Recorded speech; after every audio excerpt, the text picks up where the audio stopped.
I fell in love with video games because my dad grew up with a lot of them, so I had a lot of them as I grew up.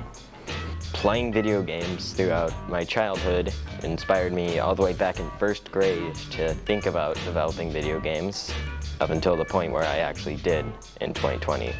I typically make role-playing games and puzzle games. Mostly starts off with a concept, and for me, although many other people don't like to do this, I like to start off with the artwork and then build off of that.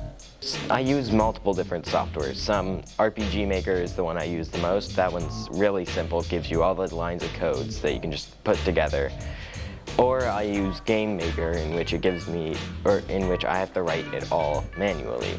And then with software, I use a pixel art software in which I can use pixels to make art, and then I use multiple music softwares depending on how much in depth I want to go, and then for softwares to assemble it all, engines, I use Game Maker and RPG Maker. Favorite, there's two in mind that I think of. One where it's Sweet Treat Island, the RPG where you're candy, as that I consider is my magnum opus of such.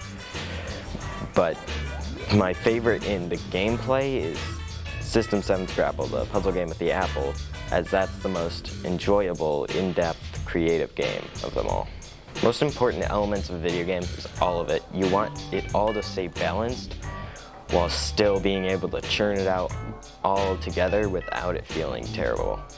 If you were interested in playing any of Alexander's games, go to extra-height.itch.io and show him some support.